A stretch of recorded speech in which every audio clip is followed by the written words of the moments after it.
afternoon, everyone. My name is Ariel Clemmer.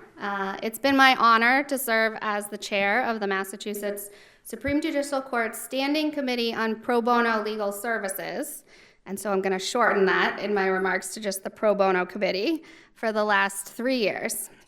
I'm very pleased to welcome you all tonight to the 2024 Adams Awards ceremony and the 25th anniversary celebration of the Pro Bono Committee. I would like to extend a special welcome to this year's 4 Adams Award recipients, attorneys Akosia Ajepang, Jeff Goldman, Lisa Pirazzolo, and New England Law Boston student Miyuki Masuda, and to all the friends and family of the late Mary K. Ryan, our Gantz Award recipient. I would also like to welcome Chief Justice Kimberly Budd, Associate Justice Elizabeth Dewar, and Professor Deborah Ramirez, and thank them for carving time out of their busy schedules to be with us tonight.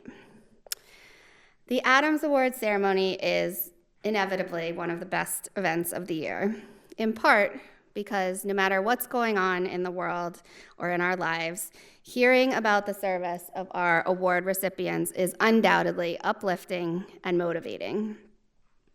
Tonight's honorees, like those before them, have selflessly provided hundreds of hours of pro bono service to provide access to justice for those who cannot afford counsel. We are honored to celebrate their terrific accomplishments. We are also here to recognize and thank all of the members of this year's Supreme Judicial Court's Pro Bono Honor Roll. These attorneys and legal organizations and law students have also donated many hours of pro bono service and play a critical role in our efforts to increase access to justice across Massachusetts. This year is uniquely special as it represents a significant milestone, the 25th anniversary of the formation of the Pro Bono Committee. And over the past year, committee members have looked back across these 25 years of history to reflect both on how far we've come and where we have to go. I'll take just a moment to tell you about the Pro Bono Committee, though you'll hear much more about it from some of our other speakers. The justices of the Supreme Judicial Court created this committee in 1999.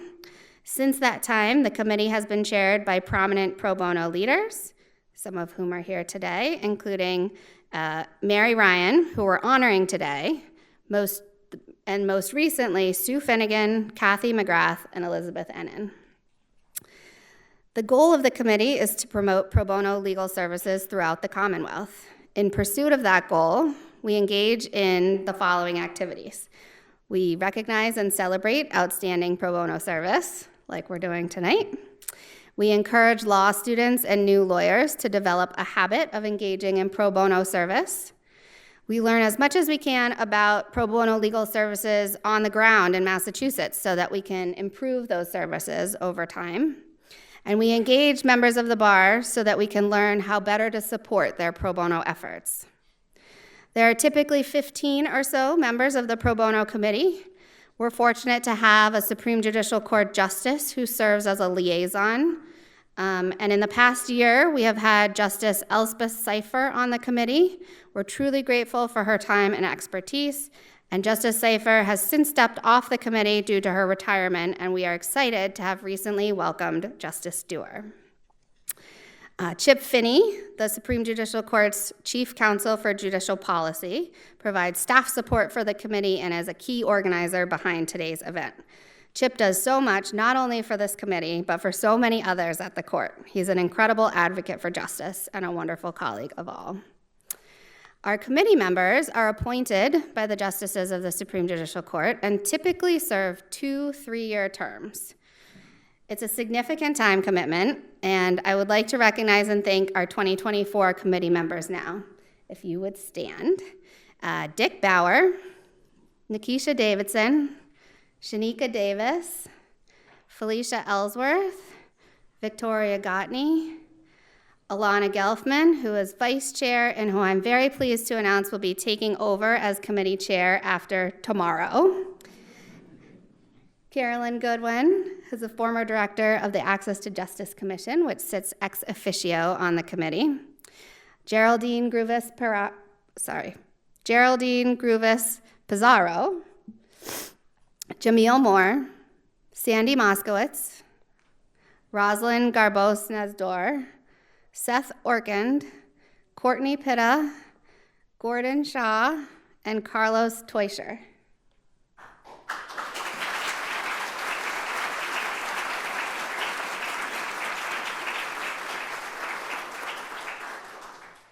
We would also like to welcome our new incoming members, Vali Bouland, John Carroll, and Meredith Palmer.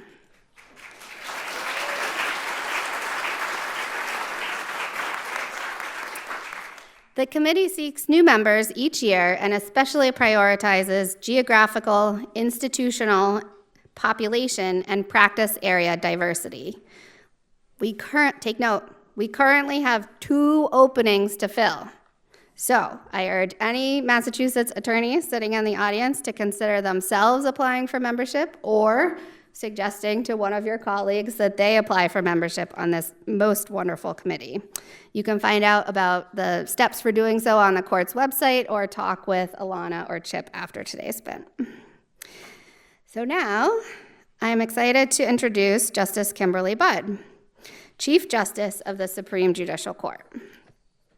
After a distinguished career that included positions as Assistant United States Attorney and University Attorney at Harvard, Justice Budd was appointed to the Superior Court by Governor Deval Patrick in 2009 and to the Supreme Judicial Court by Governor Charlie Baker in 2016. During her service as an Associate Justice of the Supreme Judicial Court, she also served as the court's liaison to the Pro Bono Committee, and she has presided over the Adams Award ceremonies for several years. In 2020, she became the 38th Chief Justice of the Supreme Judicial Court, and so unfortunately had to step back from working with our committee due to some other responsibilities. We are very fortunate to have her at this year's ceremony. Thank you, Chief Justice Budd.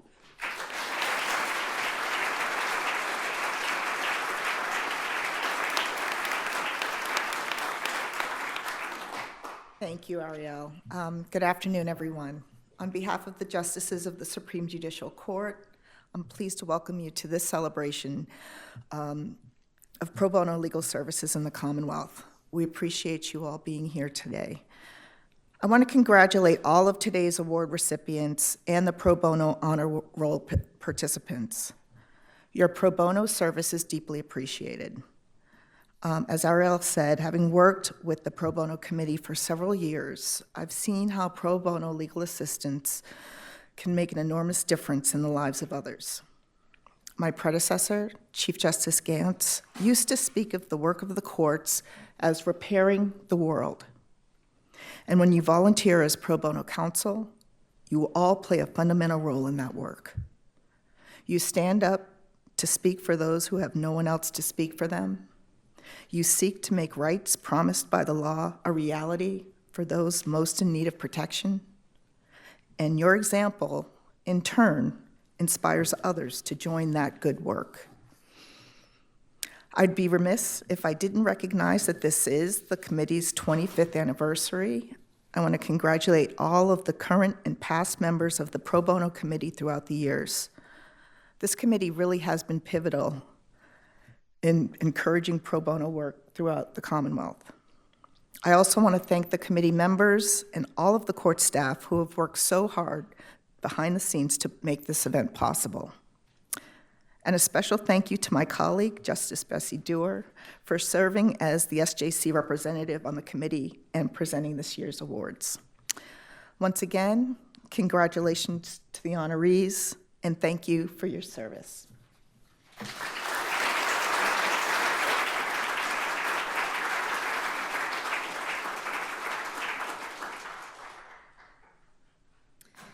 I would now like to introduce Gordon Shaw, Director of Client Access at Community Legal Aid and a member of both the Pro Bono Committee and the Access to Justice Commission. During this, our 25th year, Gordon has led the committee's efforts to reflect on the progress we've made in supporting pro bono service and the plan for the work that remains to be done. Gordon.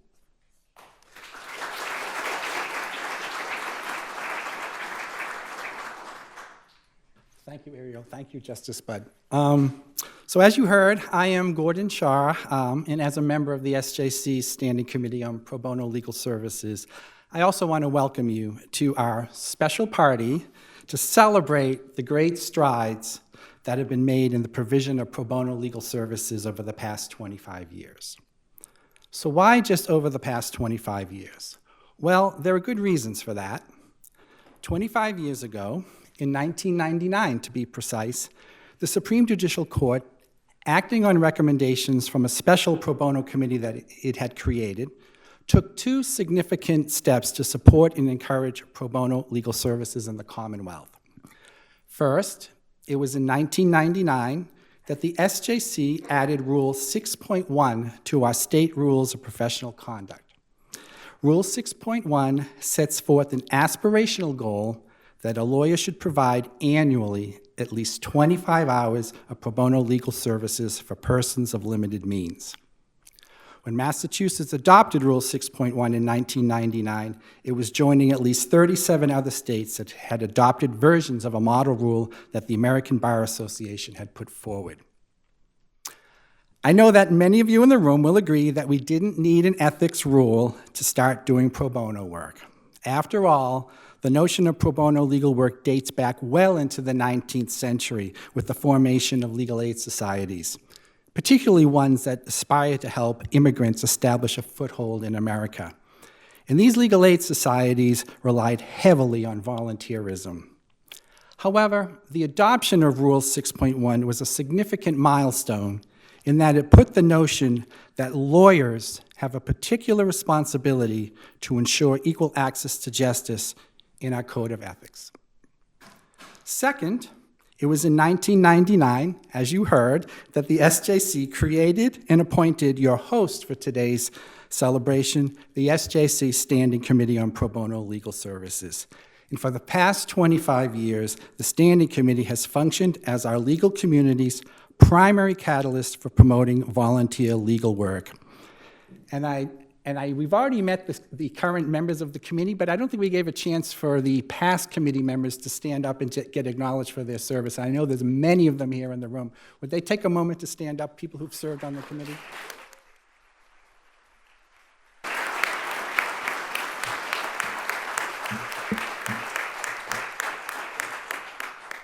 One former committee member who is not with us today is the late Mary Ryan. Mary was the Standing Committee's first chair and went on to serve several successive terms as well. She was a true champion of the goal of equal justice for all, and we're going to be hearing more about her efforts in just a bit. But I did just want to acknowledge the special role that Mary played in both establishing the Standing Committee and leading it in its early years.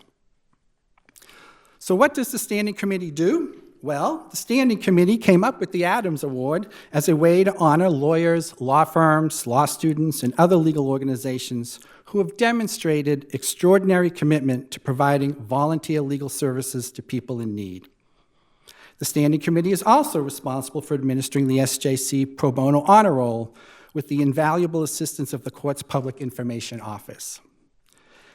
The honorees on the honor roll are lawyers, law firms, in-house corporate law departments, government attorneys, law students, and even law professors who have provided pro bono service significantly above and beyond the 25-hour goal set out in Rule 6.1. The Standing Committee has also successfully proposed various rule changes to increase the supply of pro bono lawyers. These include a 2004 amendment to SJC Rule 4.02, creating a pro bono registration status for retired and inactive Massachusetts attorneys who are willing to provide pro bono service under the supervision of a legal services organization. And then there's the 2013 amendment to SJC Rule 4.02, permitting in-house counsel admitted to practice in another jurisdiction to provide pro bono service in Massachusetts, also under the supervision of a legal aid program or a lawyer admitted to practice in Massachusetts. Standing Committee also collaborates with law schools, bar associations, and other stakeholders to encourage pro bono service throughout the Commonwealth. For example, the Standing Committee developed a toolkit to help in-house attorneys engage in pro bono service. We also periodically visit law schools to support their pro bono programs and encourage students to engage in pro bono service. The Standing Committee also works in partnership with the Access to Justice Commission. Examples of pro bono initiatives on which the Standing Committee and the Commission have collaborated include the development of a civil appellate pro bono program.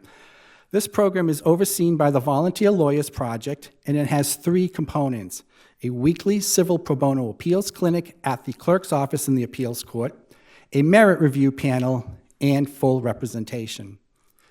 Since its inception, the appeals clinic has assisted 835 people, participated in 451 pro bono cases, and engaged 279 unique volunteer attorneys. The Commission and the Standing Committee were also partnered to create the Access to Justice Fellows Program, which partners retired or retiring lawyers and judges with legal service organizations and other nonprofits to engage in pro bono work. Fellows spend an academic year volunteering an average of 10 hours per week on a significant pro bono project in furtherance of access to justice. Since inception, the program has supported 195 fellows. Current and former fellows have provided over 200,000 hours of pro bono service to 94 distinct entities. But we celebrate more than just the work of the Standing Committee. I would be remiss if I did not also acknowledge the efforts of the larger legal ecosystem that works to promote pro bono legal services. Key among these are my colleagues at the legal aid organizations funded by the Legal Services Corporation and the Massachusetts Legal Assistance Corporation. Through formal pro bono programs housed within these organizations, they are actively recruiting volunteer attorneys to provide pro bono legal assistance to their eligible clients. Engagement with volunteer attorneys happens in a variety of ways, includes full representation, limited assistance representation, and lawyer for the day. These legal aid-run pro bono programs, however, are only able to succeed through the generous service of their volunteers, many of whom are solo practitioners or work in small law firms. Legal aid organizations were also the primary agents for bringing to Massachusetts 2 significant pro bono website resources. I hope you all know about Mass Legal Answers Online. That's the Massachusetts home of the American Bar Association's Free Legal Answers Project.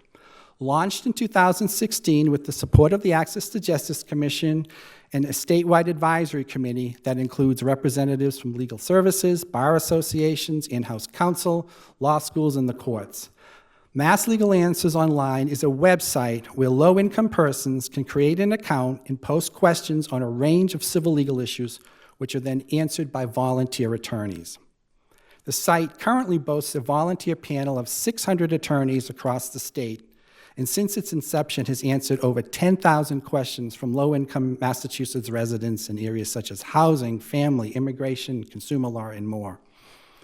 Another important website is massprobono.org. Through this website, lawyers and law students can find pro bono opportunities that fit their interests and schedule. Through the website, they can also access training materials and legal templates. Mass Pro Bono was developed by the Volunteer Lawyers Project in the early 2010s through a Legal Services Corporation technology grant. I do want to give special thanks, though, to the Mass Law Reform's Legal Websites Project team, who have taken over the responsibility for managing these 2 websites after they launched. Finally, I want to acknowledge the essential contributions of the private bar.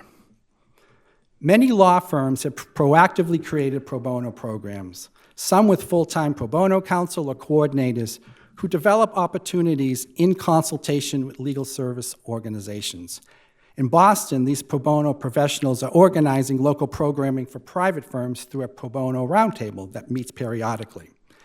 These pro bono professionals also started a local chapter of the Association of Pro Bono Counsel. During the pandemic, these participating firms spearheaded the COVID Relief Coalition that brought together private firms, nonprofits, and government agencies to help vulnerable businesses and mission-driven organizations access emergency loans and other sources of economic relief during the pandemic. They also worked with legal services to provide legal help for tenants and small landlords during the peak of the COVID-19 epidemic. Many of our firms are also affiliated with the law firm Anti-Racism Alliance, which brings together over 300 firms nationally to collaborate with legal services and civil rights partners on dismantling structural and systemic racism in the law. I think that's enough. I think I've covered most of the key ones. I'm sorry if there may be a few earlier ones that I may not be aware of, and I apologize for that. But I do think we have a lot to be proud of, at least in the past 25 years.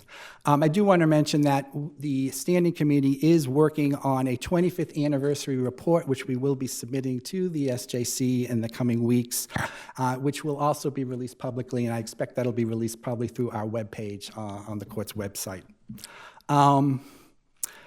However, we still have a long way to go to close the access to justice gap. MLAC reports that in the past year, over 50% of qualified applicants to legal aid were turned away due to lack of resources.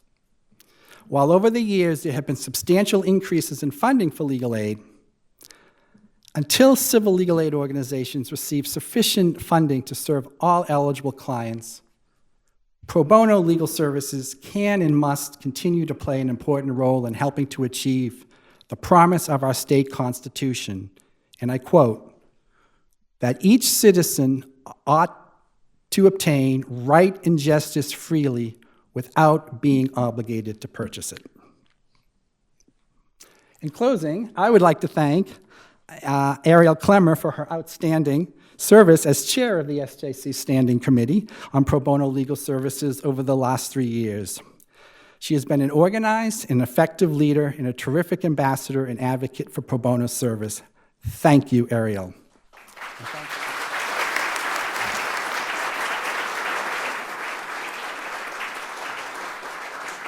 With that, I thank you for your time and your support.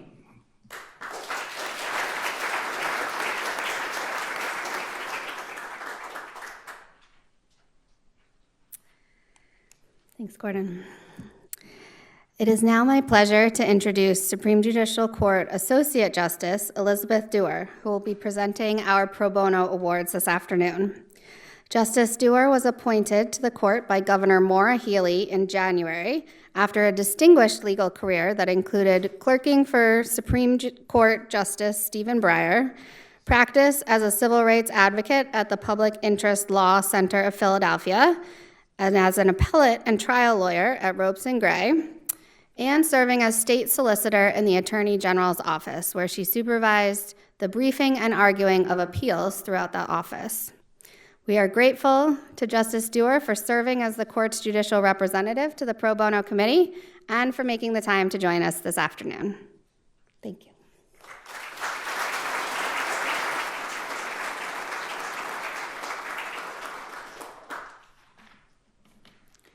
Good afternoon to you all. It's a pleasure and privilege to get to be with you all today. Our first award this afternoon is named, of course, for the late Chief Justice of the Supreme Judicial Court, Ralph D. Gantz. Throughout his tenure on the SJC, Chief Justice Gantz was deeply engaged in efforts to support and encourage pro bono service and to improve access to justice for people who cannot afford counsel for their essential civil needs. While he recognized that volunteer lawyers alone cannot solve the problem of inadequate access to legal assistance, he also believed that pro bono service is a critical part of the solution. In addition to co-chairing the Access to Justice Commission for many years, Chief Justice Gantz served as the court's representative on the SJC Standing Committee on Pro Bono Legal Services while he was an Associate Justice on the SJC. And over the years, he worked closely with members of that committee and the Access to Justice Commission to help support many pro bono initiatives, including the SJC Pro Bono Honor Roll, the Access to Justice Fellows Program, and the Civil Appeals Pro Bono Clinic. Each year, he spoke at events to inspire and encourage lawyers to volunteer their service to those in need. And during the last year of his life, he was especially involved in efforts to encourage attorneys to volunteer their time to assist people affected by the COVID-19 pandemic. To honor Chief Justice Gantz's legacy, in 2020, the SJC Standing Committee on Pro Bono Legal Services created the Ralph D. Gantz Award for extraordinary leadership in pro bono service. This award honors attorneys who have demonstrated truly exceptional dedication to pro bono service throughout their careers, not only by providing volunteer legal assistance to those in need, but also by playing a key role in encouraging and supporting pro bono service by others. This year, the committee is giving the Gantz Award, for just the second time since it was first established, to the late Mary Kay Ryan, who passed away in June this year. Attorney Ryan was involved in so many activities over the course of her amazing career that it is hard to summarize her accomplishments in just a few sentences.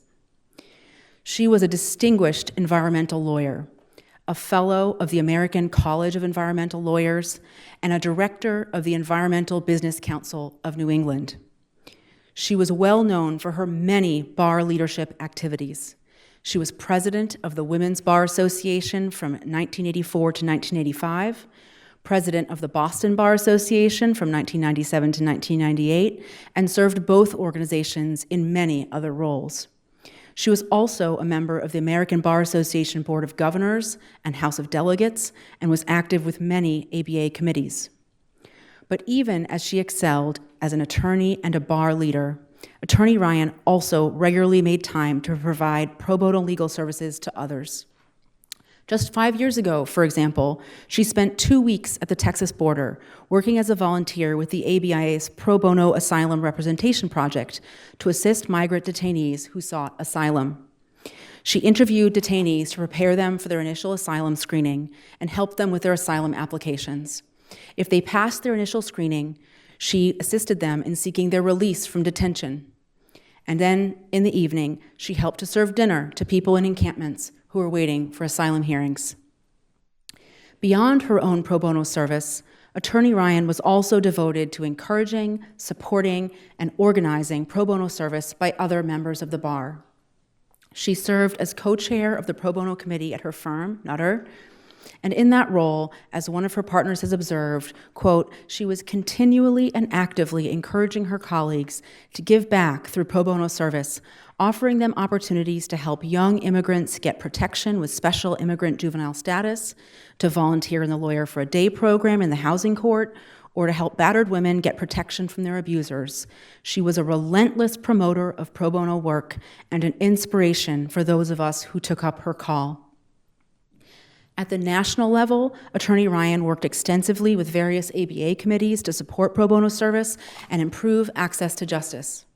She chaired the ABA Standing Committee on Pro Bono and Public Service and the ABA Standing Committee on Delivery of Legal Services, co-chaired the ABA's Working Group on Unaccompanied Minor Immigrants, and served on the ABA Standing Committee on Legal Aid and Indigent Defendants. In 2023, she received the prestigious ABA Pickering Award for her outstanding contributions to improve access to justice for all. Here in Massachusetts, she played key roles, as you've heard, in establishing and then leading the SJC Standing Committee on Pro Bono Legal Services, whose 25th anniversary we celebrate today. She was a member of the SJC committee that originally proposed adoption of Rule 6.1, the aspirational pro bono service rule, and creation of a standing pro bono committee. And she then stepped up to chair that committee for the first dozen years of its existence. Under her leadership, the committee proposed and the SJC adopted the new pro bono status rule that permitted pro bono practice by retired and inactive lawyers. And many of the pro bono committee's current activities were initially established under her leadership, including, most notably, the Adams Awards that we will be giving out this afternoon. More recently, Attorney Ryan served as a member of the Massachusetts Access to Justice Commission, where she co-chaired the Revenue Enhancement Committee. And at Chief Justice Gantz's request, she also led another committee that reported on how to ensure that access to justice principles are embedded in any court-based online dispute resolution effort. As one of her colleagues at Nutter has written, Attorney Ryan, quote, had a special sensitivity to the underserved and showed us all how we can make a huge difference in the lives of those who need lawyers the most. She left us much too early. She still had more to give and would have given it willingly and gladly had her health allowed. But she gave until the end, and we are all better for it.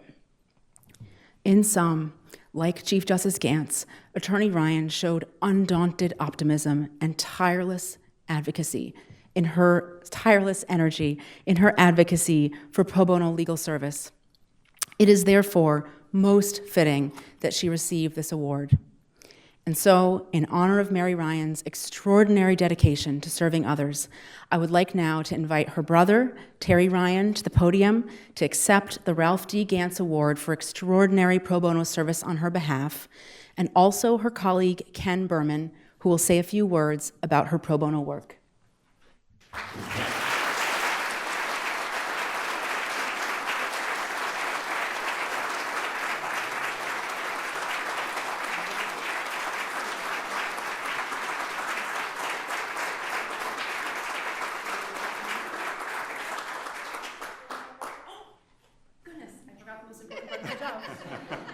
Thank you so very much. Oh, thank you for being here. Indeed, your stage. Okay.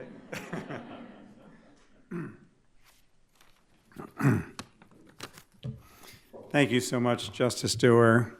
It's certainly an honor to be here, and especially to see my old and dear friend, Deborah Ramirez, who you'll hear from in a moment. I'd like to thank the committee for this chance to speak briefly about my longtime dear friend and law partner, Mary Ryan. Mary is being honored today with an award named for another friend, Justice Gantz. How fitting. Mary and Justice Gantz shared a strongly held belief that lawyers are fortunate to be lawyers, and because of that, it is part of their calling to devote some portion of their time, some portion of their skill, and some portion of their training to help those who have the misfortune of needing a lawyer but who can't afford one. They both understood the magnitude of the unmet need, and they both worked hard to fill it. I'll bypass all the bar leadership positions that Mary held, and you've heard about them. There were many, so that I can talk briefly about Mary's outstanding contributions to pro bono service. In the 1990s, Mary became a member of the SJC Standing Committee on the Pro Bono Legal Services, and she later chaired that committee for 12 years. While on that committee, Mary spearheaded a project on how to get more lawyers engaged in doing pro bono work. And after months of work on that project, including focus groups and surveys and talking to lawyers around the community, Mary's committee recommended and the SJC adopted Rule 6.1, which you've heard about, 6.1 to the Massachusetts Rules of Professional Conduct, calling on all lawyers to devote at least 25 hours a year on legal services for those unable to afford access to the justice system. On the national level, Mary chaired the ABA's Standing Committee on the Delivery of Legal Services, and she also served many years on the ABA's Standing Committee on Legal Aid and Indigent Defendants. Through those committees, Mary worked hard on one of her pet projects, raising awareness for establishing the need for and a right to counsel in civil cases involving fundamental human rights, what was called Civil Gideon. This is still a work in process, but Mary was an important contributor to accelerating the national and international discussion of this important goal. While we could honor Mary for all the work she did in preaching pro bono, she also practiced it.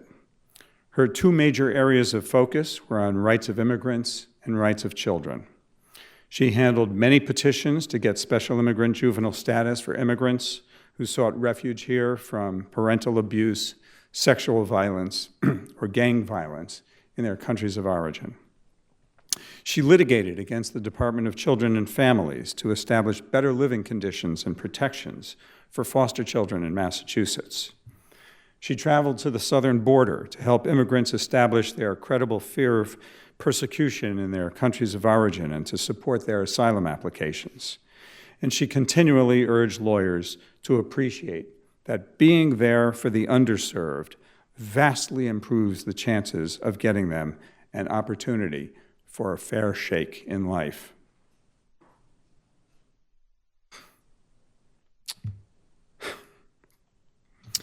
Mary died a few months ago.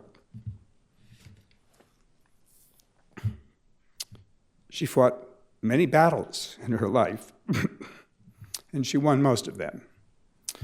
But in June, she lost her personal battle against cancer. And when she lost that battle, the underserved and neediest members of our community lost one of their strongest champions. So on Mary's behalf, and on behalf of my colleagues at Nutter, McLennan, and Fish, who are sitting off to the right here, I'd like to thank the SJC's Pro Bono Committee for honoring Mary with the Justice Ralph D. Gantz Award for extraordinary leadership in pro bono service.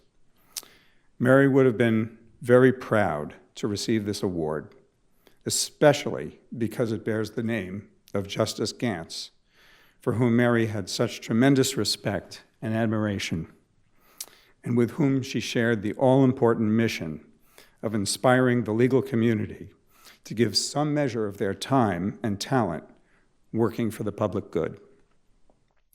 Mary and Justice Gantz both left us far too early, before their work was done. But what they left behind were giant legacies and a set of values that stand as a shining example of the best our profession has to offer. Thank you.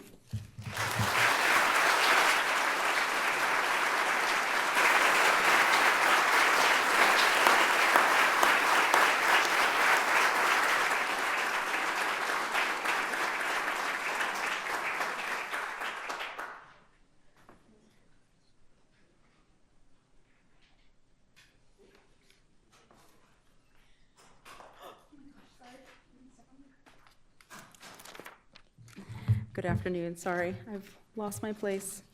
I next just want to say, first of all, thank you for those really lovely remarks, Ken. I would now like to invite up to the podium Deborah Ramirez, Professor Deborah Ramirez of Northeastern University School of Law, Chief Justice Gantz's widow, and partner in justice, to speak about his commitment to supporting pro bono service.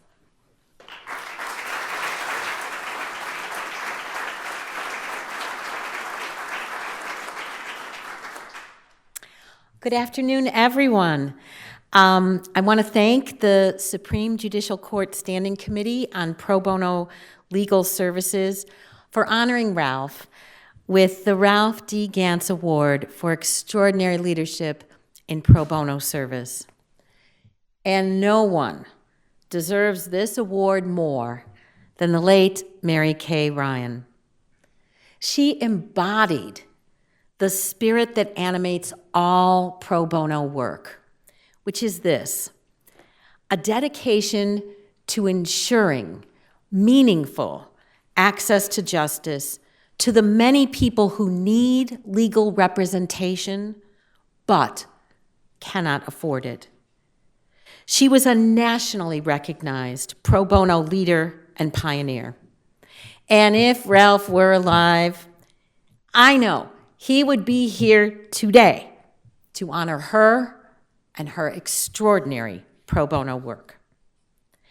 Ralph believed that the Massachusetts court system was greatly enriched by lawyers like Mary Kay Ryan, who were and are an important and critical component for providing access to legal counsel for the vulnerable, low-income people and seniors who come into this courthouse every single day. Ralph had some core beliefs that undergirded his constant encouragement to lawyers to volunteer their services to people in need. He believed that access to legal services is a fundamental need, and that lawyers have a responsibility to help make those services available. And he knew that access to law is the right that protects all other rights, especially for the poor, who depend on legal entitlements to meet basic food, housing, and medical care needs. At many events, and some of you were probably at these events, he would nudge, inspire, exhort lawyers to engage in the kind of service and pro bono work that Mary Kay Ryan is being honored for today. You know, he was always guided by the wisdom of his friend's parents, Harold Coe's parents. Harold was the dean of the law school and also his former roommate. And they would always be asking Harold two important questions. One, are you where you are most needed?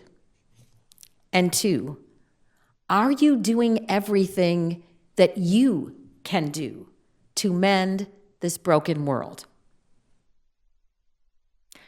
Mary Kay Ryan was always where she was most needed, representing children in foster care, at the Texas border assisting migrant detainees, helping children in the immigration system, and helping mentally ill clients. And in those places, she did whatever she could to mend our broken world and to give hope to those who were in despair. She stands as an inspiration to all of us and is a most worthy recipient of this award. Thank you.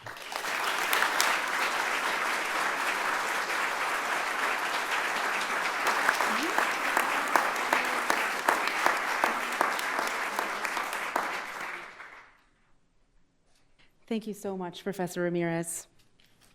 And now it's my pleasure to welcome Alana Gelfman, the Pro Bono Committee's Vice Chair and incoming Chair, to recognize participants in the Pro Bono Honor Roll.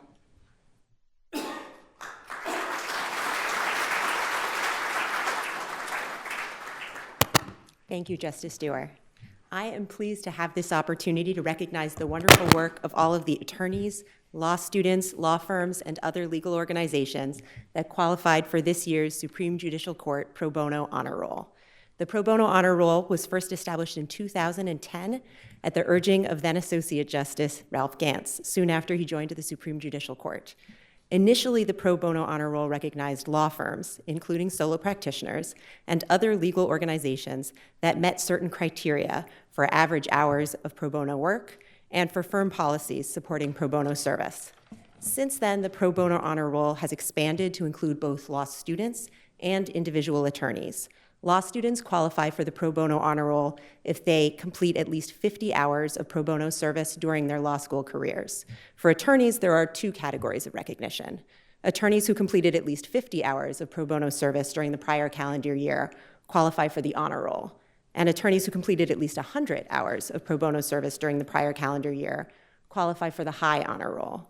This year, we had a total of 1,058 individual attorneys participating in the SJC Pro Bono Honor Roll. That is the highest number ever. Specifically,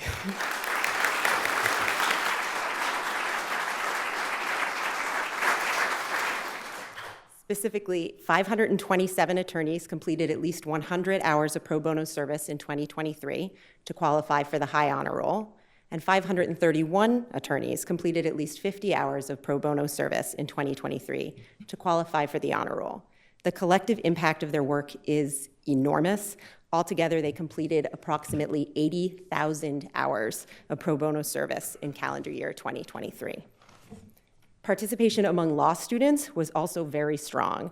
288 law students qualified for the Honor Roll by providing at least 50 hours of law-related pro bono service over the course of their law school careers. Altogether, these students have donated over 14,000 hours of pro bono service. Unfortunately, there is one downside to having such strong participation by lawyers and law students. The volume of participants is much too high for us to recognize each of you individually today. But we have added your names as new honorees to the webpage for the Pro Bono Honor Roll, and the court's Public Information Office will be emailing each of you certificates recognizing your service. I'd like now to turn to the Pro Bono Honor Roll for legal organizations.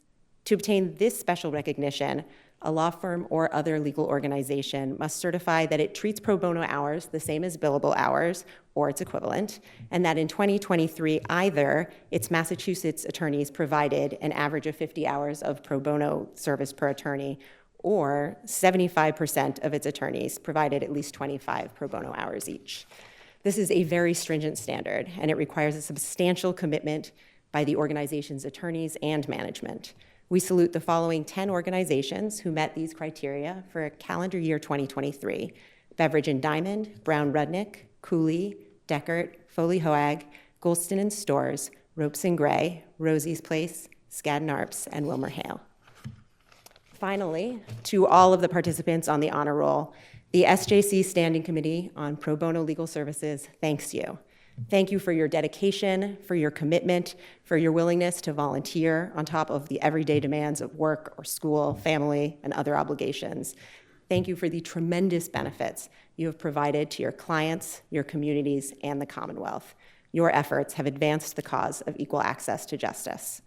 In this moment, please call to mind the clients you helped, the communities you served, the legal issues you conquered or did your best to conquer. Think about what you gave and what you gained. New friends, new skills, professional connections, confidence. Take that to your next case and your next project. And please tell your colleagues about it so that next year's honor roll is even longer than this one. Congratulations.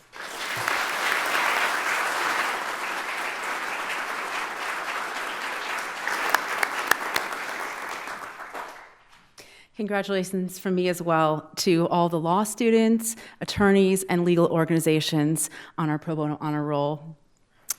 I now have the great pleasure and privilege of presenting the John Adams and John Quincy Adams Pro Bono Publico Awards, which honor Massachusetts lawyers, law students, law firms, and other legal organizations that have demonstrated an extraordinary commitment to providing pro bono services for the benefit of individuals of limited means. Our first Adams Award recipient this afternoon is Akosua Ajapong, a family law attorney in Worcester. Attorney Ajapong has demonstrated outstanding dedication to providing pro bono legal services to Central Massachusetts' most vulnerable residents through her service as a volunteer with Community Legal Aid's pro bono programs. Attorney Ajapong's pro bono work with CLA began in 2018 while she was awaiting admission to the Massachusetts Bar. During that time, she helped to resolve 2 matters for the CLA UMass Memorial Healthcare Medical Legal Partnership. The first was a special education matter where she successfully advocated for a 5-year-old student whose elementary school was refusing to provide necessary services. In the second, Attorney Ajapong spent hours in the Social Security Administration office to help a client with disabilities correct inconsistent benefit payments. Since her bar admission, Attorney Ajapong has continued to take on challenging pro bono matters. Recently, for example, through a referral from the UMass Memorial Medical Legal Partnership, she assisted a 16-year-old student with complex medical needs in obtaining a reevaluation for special education services. Attorney Ajapong worked with the student and the student's family over a 3-month period to obtain a proper evaluation from the school district, overcame the district's initial denial of the student's previous request for special needs services, and secured a placement for the student in a structured therapeutic program. And she has continued to work with the student and the student's family to ensure that the school district fulfills its promise to provide the proper services and support for the student to thrive. Kate S.G., Senior Vice President and General Counsel of UMass Memorial Health, noted that, quote, Attorney Ajapong set aside valuable time not only to learn, but master special education law, and that her pro bono commitment not only transformed the course of this young person's education, but also significantly improved the day-to-day experience and well-being of the student and the student's family. In addition to her work with the UMass Memorial Medical Legal Partnership, Attorney Ajapong has also been a dedicated volunteer with 2 programs in the Worcester Probate and Family Court. She regularly participates in the Lawyer for the Day program, sponsored by CLA, and the Worcester County Bar Association in collaboration with the court. She has assisted dozens of low-income pro se litigants through this program, helping them with issues relating to divorce, child support modifications, grandparent visitation, child custody, guardianships, and more. Attorney Ajapong also volunteers in the Worcester Probate and Family Court as an attorney representing children, helping to give voice to the interests and desires of children caught up in contentious and emotional family law proceedings. In recommending Attorney Ajapong for this award, Jonathan Menina, Executive Director of Community Legal Aid, wrote that she, quote, approaches her clients with the understanding of the urgency and vulnerability of their legal situation through a holistic lens that involves emotional support and education. While her primary goal and responsibility is to resolve the legal aspects of her cases, Attorney Ajapong focuses on giving them the tools necessary to advance themselves in the future. Attorney Ajapong has also sought to encourage others to engage in pro bono service by recruiting new attorneys to the UMass Memorial Medical Legal Partnership Panel and by participating in training to educate volunteer attorneys and members of the Worcester District Court on how to use pro bono representation to bridge the justice gap. In addition to her pro bono work, Attorney Ajapong is deeply engaged in bar association and community activities. She has co-chaired the Supreme Judicial Court's Judicial Youth Corps program in Worcester, which provides court internships for selected high school students. She has served as a mentor for the Massachusetts Bar Association's tiered community mentoring program. She is active with several committees in the Worcester County Bar Association, and she serves as a board member for the Rainbow Child Development Center and the organization Community Health Awareness Network Grows Equity, or CHANGE. As a longtime resident of Worcester who has dedicated her pro bono work to serving the people of Worcester County, Attorney Akosua Ajapong exemplifies how attorneys can support and improve their communities through pro bono service. For her extraordinary efforts, the SJC Standing Committee on Pro Bono Legal Services is pleased to present Akosua Ajapong with one of this year's Adams Pro Bono Publico Awards.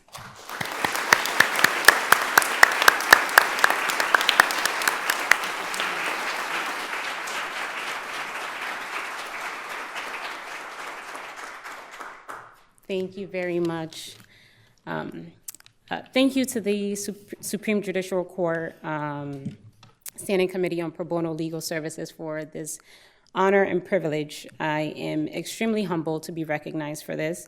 And as I was preparing my speech, I thought about sharing some of the experiences that I've had, but it seems that's all been outlined for everyone already. So I will spare you some of the details. Even more, I am deeply grateful for this acknowledgement for the work that I care so much about. I want to express my heartfelt gratitude and appreciation to Community Legal Aid's Worcester team who nominated me for this, and to Jeffrey Spofford, a friend and mentor who collaborated with CLA for this award, and to Damian Turco, who also collaborated with the team. And also Owusuo, who is my sister and colleague, who also a lot of times does things behind the scenes that I don't know about. In many ways, being in this room, I feel unworthy of this award. Not only because I haven't practiced for nearly as long as some of you who are very deserving of this award, but also because half of the time I feel as though I don't know what I'm doing. And, and very recently, I asked one of my mentors when he felt he knew what he was doing. And after over 50 years of practicing, he said to me, I still don't feel like I know what I'm doing. And so, that's encouraging, right? Ironically, it is because of this very reason of not feeling as though I don't know what I'm doing that I volunteer, so that others who aren't as privileged as we are don't have to navigate this complicated world or legal system alone.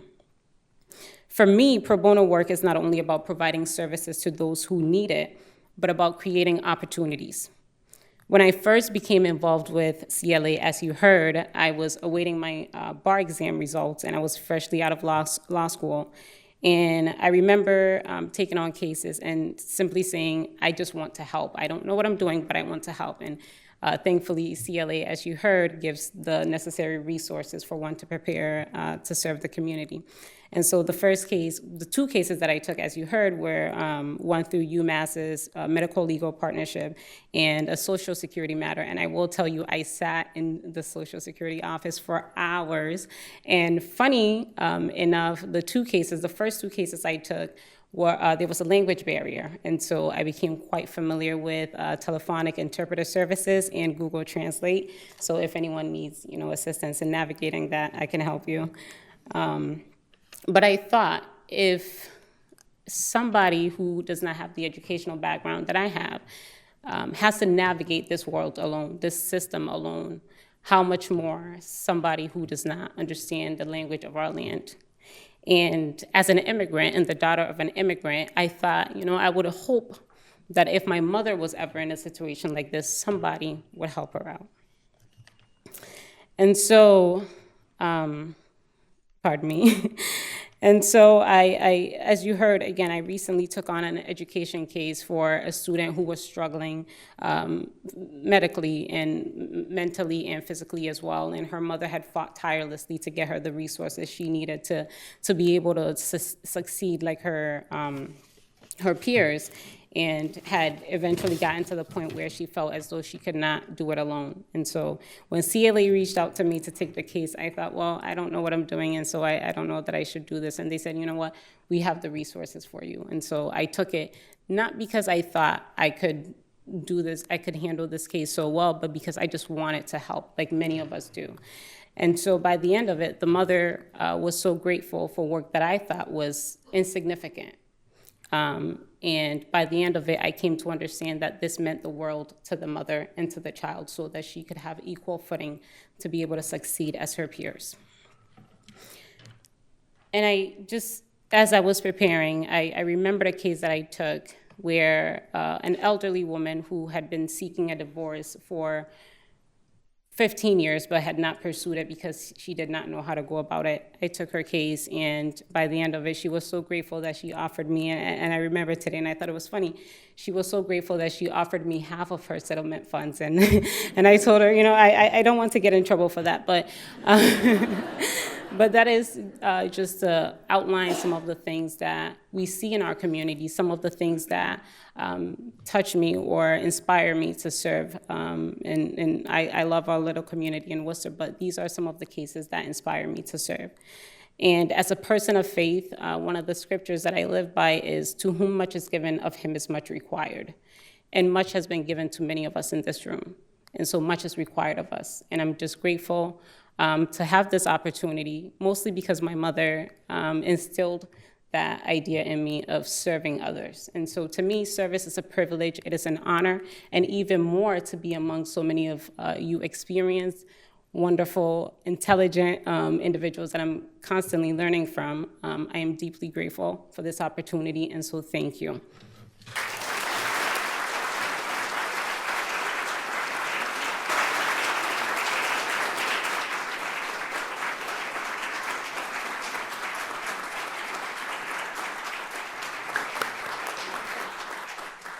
Congratulations again.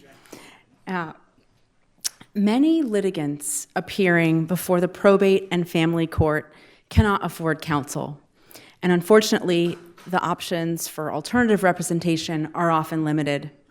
Moreover, the cases can be deeply emotional and taxing because of difficult family dynamics and layers of complexity.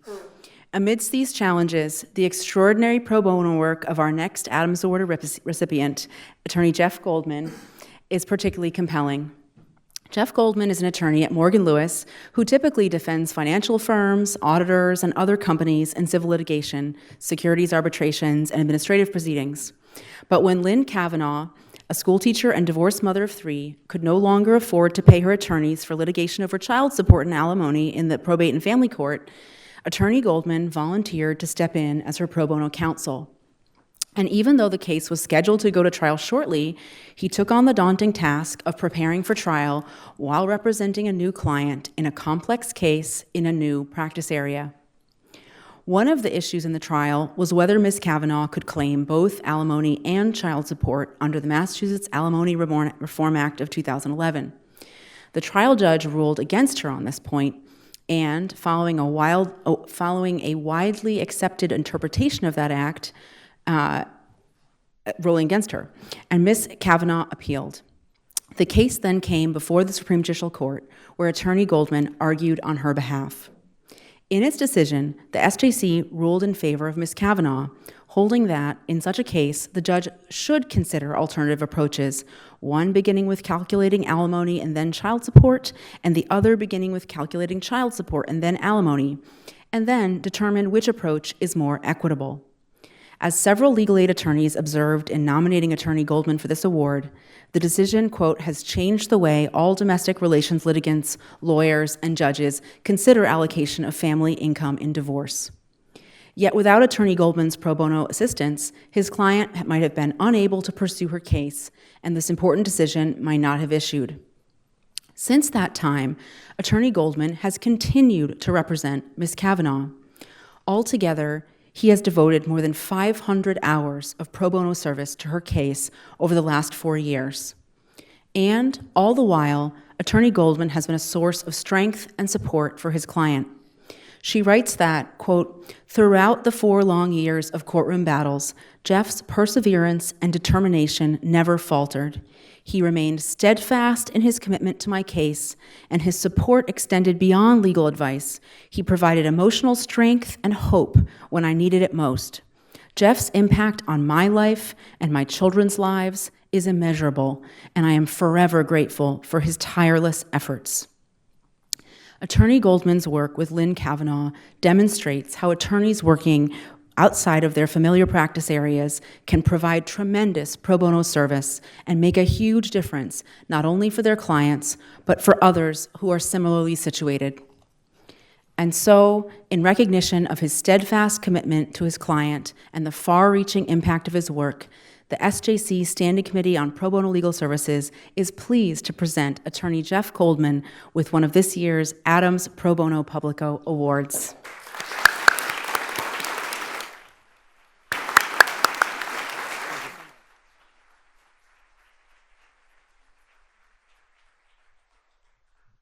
Thank you, Justice Dewar. Thank you to the committee.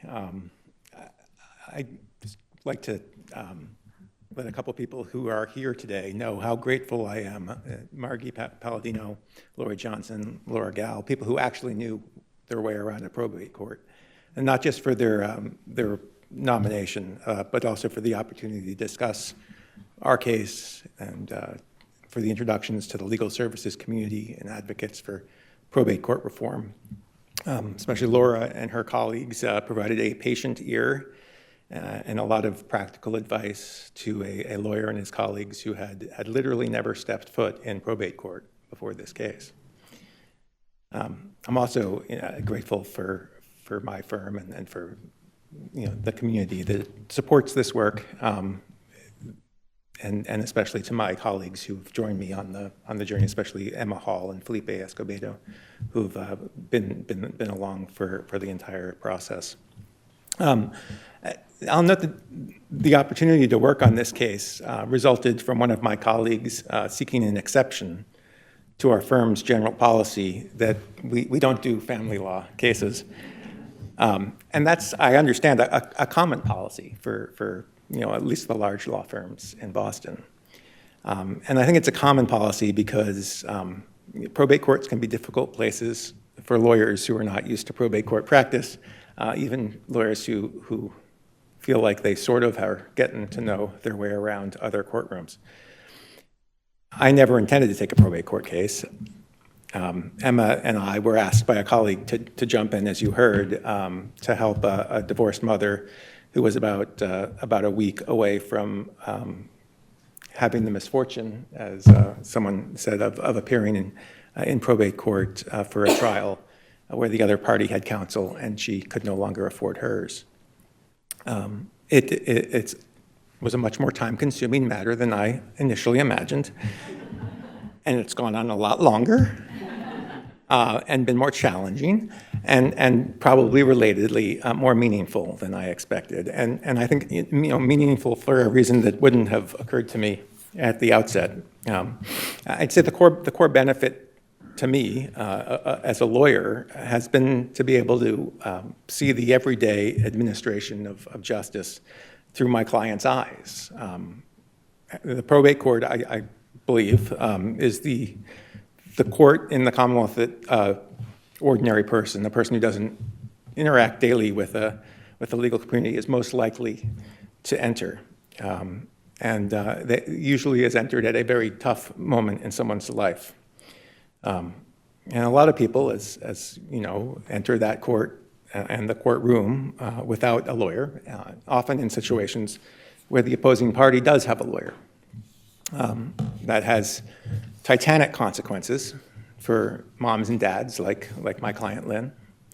And being a lawyer and a part of a team that can help even the playing field, and by that I mean, you know, to honestly try to make sure that both sides have a fair shake, that no one gets run over, that the truth comes out to the fact finder.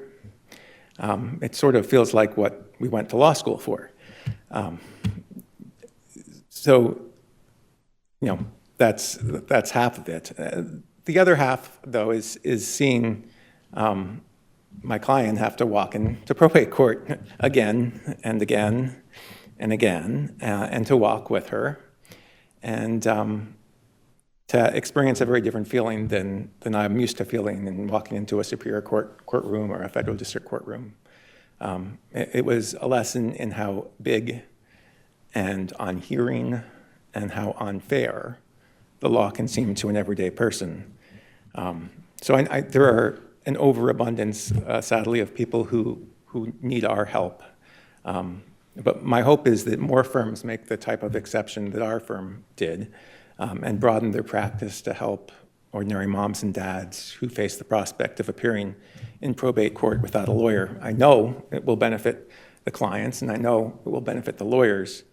And I'm especially hopeful that broadening that experience will result in more lawyers gaining an appreciation for that part of legal practice, and ultimately to the balance of resources and the administration of justice benefiting. Thanks.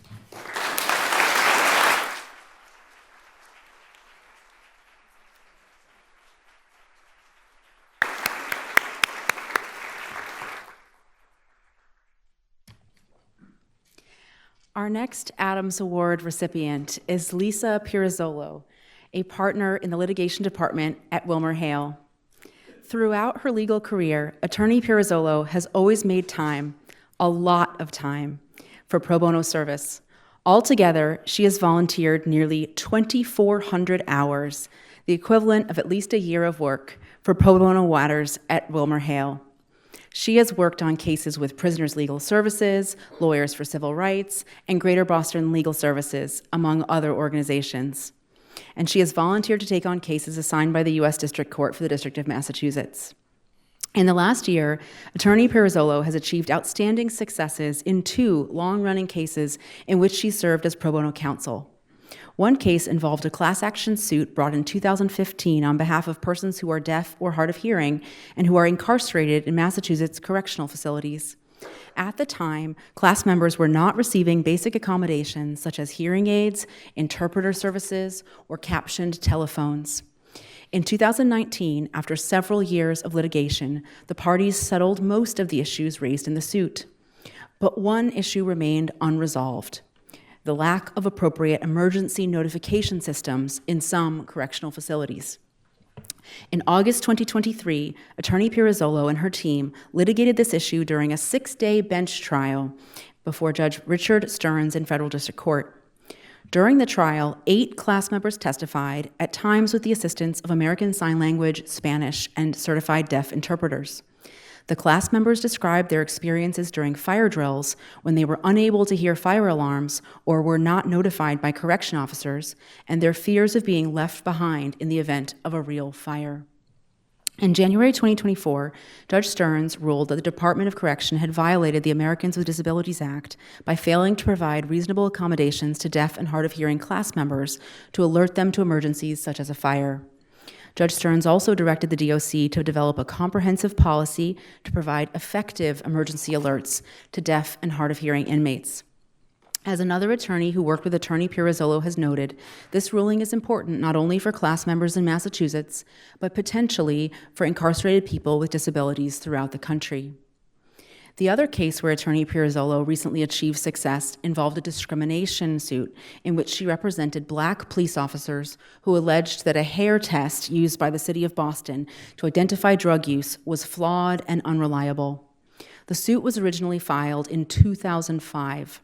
Attorney Pirazzolo and her team from WilmerHale entered the case in 2015, after the federal district court had issued its second summary judgment ruling dismissing the plaintiff's claims. Working with co-counsel at Lawyers for Civil Rights, Attorney Pirazzolo succeeded in winning reversal of the summary judgment ruling before the U.S. Court of Appeals for the First Circuit, and then took the case to trial in 2018. The parties subsequently entered into mediation, and in November 2023, the city agreed to settle the case for $2.6 million. The city also abandoned the controversial hair test for drug use. During these cases and others like them, Attorney Pirazzolo has won the admiration and appreciation of her colleagues in the legal aid and civil rights organizations with whom she has partnered. They have praised her long-term commitment to her pro bono clients and her tenacity in pursuing complex litigation on her clients' behalf. And they have noted how she makes it a point to involve more junior lawyers in those cases, giving them hands-on experience and preparing the next generation of pro bono lawyers. To recognize her extraordinary efforts to protect the rights of her clients and her career-long dedication to pro bono service, the SJC Standing Committee on Pro Bono Legal Services is pleased to award Attorney Pirazzolo an Adams Pro Bono Publico Award.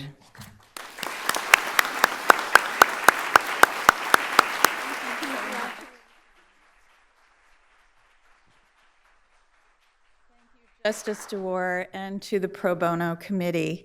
I'm truly honored and humbled to receive the Adams Pro Bono Publico Award, and I want to extend my congratulations to my fellow honorees for their incredible work and contributions. I'm so grateful for the opportunities that I've had to work on pro bono matters, which have been among the most meaningful in my career. Many people have encouraged and contributed to this work, and they have my heartfelt thanks. My family, my husband Chris, daughter Charlotte, son Nate, and my brothers and sisters, including Jen and Jack, who are here, have cheered me on and kept me grounded. My law firm, WilmerHale, has a wonderful history and tradition of pro bono work and has provided critical support and resources that is really needed to litigate big, complex cases. Impact litigation takes a village, and my colleagues and former colleagues at WilmerHale are tireless. They are not only the most talented group of lawyers I know, but they're truly generous and kind. I'm also incredibly fortunate to have worked with brilliant legal warriors at organizations like Lawyers for Civil Rights, Prisoner Legal Services, and the Disability Law Center. These lawyers are in the trenches fighting for social justice every day, and we couldn't do impact litigation without their expertise and their passion. And last but not least, I want to thank our brave clients. They make change possible. It takes real guts to testify in court, and without their willingness to share their stories, we couldn't win cases. My clients who were fired from the Boston Police Force or denied admission to the police academy because of a discriminatory hair drug test needed to have their case heard. The deaf and hard of hearing prisoners in DOC's custody who lacked access to basic services, including emergency notifications, just needed to have their case heard. They deserve enormous thanks for standing up for what is right. Why do I think pro bono is meaningful? We've heard much today, and I agree with so much of what has been said.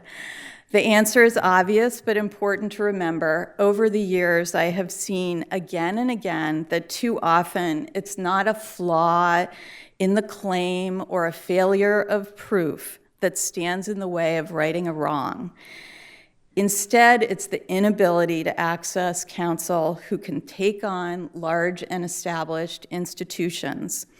Pro bono advocacy opens the courthouse doors to members of our society who deserve justice. And I'm incredibly proud and grateful to all of those in our profession who do this work.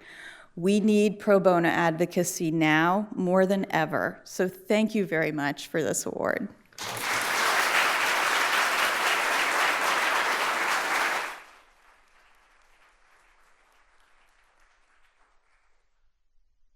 Our final Adams Award recipient, Miyuki Masuda, is a third-year student at New England Law Boston, a devoted advocate for the rights of immigrants, and a pro bono leader among her peers. During her years in law school, Ms. Masuda has been dedicated to serving low-income people and families navigating the complexities of immigration law. Following an internship with the immigration unit at Greater Boston Legal Services, she decided to stay with GBLS as a volunteer to continue working with her clients and others facing similar circumstances. Since 2023, Ms. Masuda has devoted more than 500 hours to volunteering at GBLS, often working with survivors of domestic violence, sexual abuse, and human trafficking. This is an extraordinary and inspiring amount of time for a student to dedicate to volunteer work. During this time, Ms. Masuda has assisted her clients with a variety of immigration-related issues.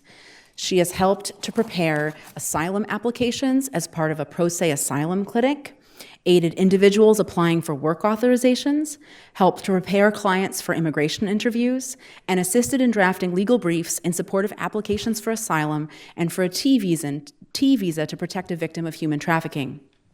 Under the supervision of an attorney, she is currently representing a non-citizen survivor of domestic abuse who is applying for immigration relief under the Violence Against Women Act.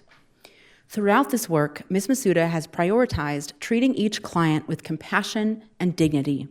One of her supervisors told us that Ms. Masuda, quote, builds a foundation of trust and respect with every client she encounters, and that her work is characterized by devotion to each client. Another supervisor said that Ms. Masuda is kind, compassionate, and empathetic. The supervisor explained that, quote, applying for asylum is a complicated, stressful, and often traumatizing experience for clients and advocates. Not only did Miyuki do the difficult work of prepping their cases, but she connected with our clients in a way that made them feel heard and supported. In recognition of her extraordinary dedication to pro bono service to low-income individuals and families seeking immigration relief, the Supreme Judicial Court Standing Committee on Pro Bono Legal Services is pleased to present this Adams Pro Bono Publico Award to Miyuki Masuda.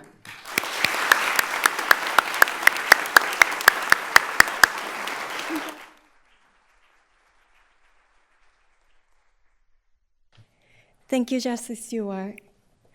I am humbled and honored to receive an Adams Pro Bono Publico Award along with these exceptional attorneys. A heartfelt thank you to the committee for this esteemed recognition. I would also like to thank my family, friends, colleagues, and mentors who have always been there to support me.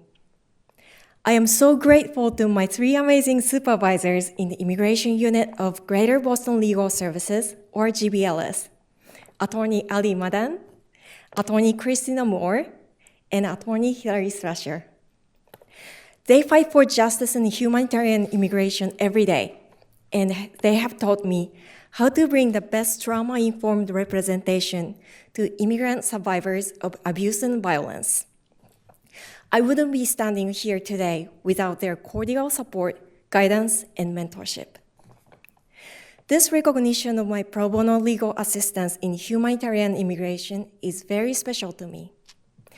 As an immigrant myself, I can relate to other immigrants who face a language barrier, cultural differences, and years of immigration process, hoping for a better life in the United States.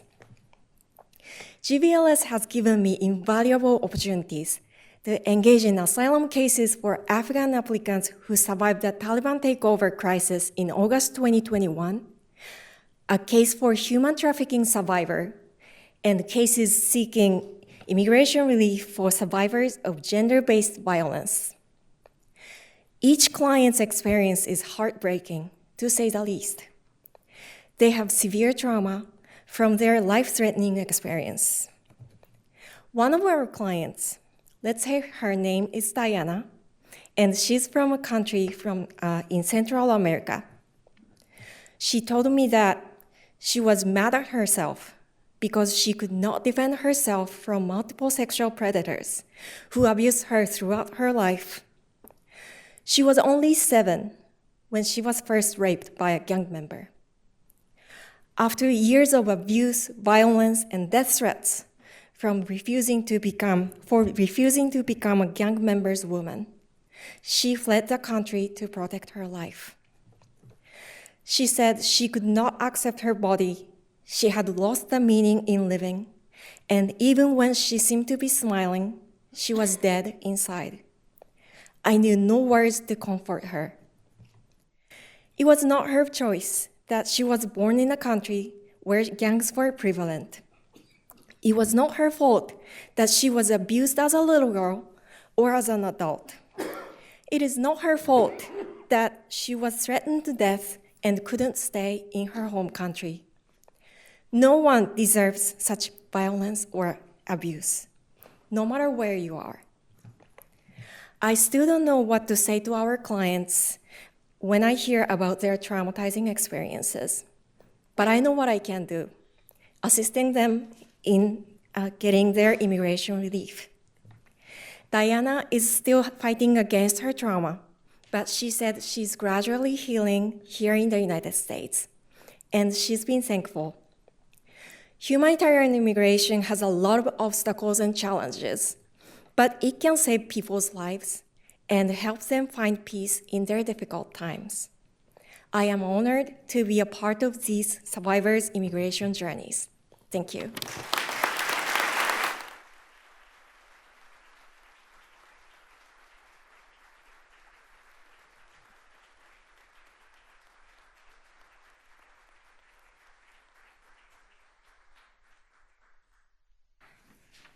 Like I said, this is the best event of the year. I'm truly humbled and inspired by our award recipients and grateful for the service of all those whose names appear on this year's Pro Bono Honor Roll. Now, we would not have the Adams Award program were it not for many people in the community, those who take the time out of their very busy schedules to put together nomination packets. We would especially like to thank all of our nominators for their willingness to help us identify, recognize, and celebrate such exceptional pro bono service. As I'm sure you all know, events like this don't happen without a great deal of work behind the scenes. I would like to thank the following individuals whose hard work has made this today possible. I'd like to thank all the members of the court staff who helped maintain the Pro Bono Honor Roll and prepare for today's ceremony, including SJC Administrative and Program Coordinator Blanca Tosado, Erica Gulli Santiago, Ellen Coyne, and Vanessa Scott in the Public Information Office, and Ali Shirazenza in the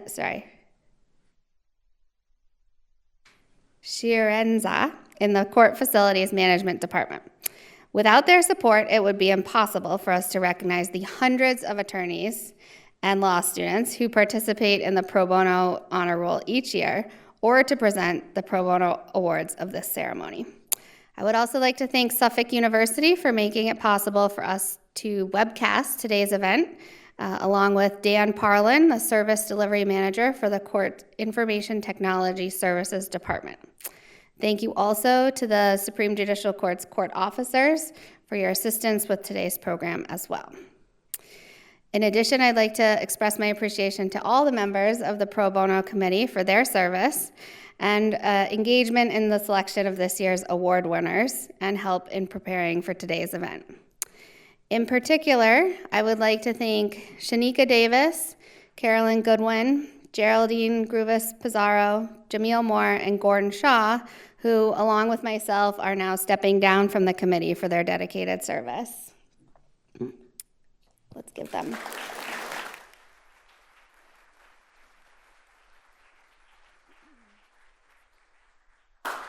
And last but not least, I would like to again thank Chip Finney. I've had the great fortune of working with Chip.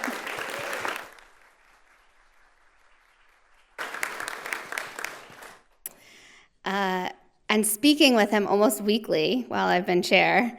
And as I end my time tonight, and actually over the 6 years or so that I've been on the committee, I'm deeply grateful for Chip's thoughtful and wise counsel, his seemingly endless positivity and grace, and hours in his day, and his support of me and this committee and all those that he serves.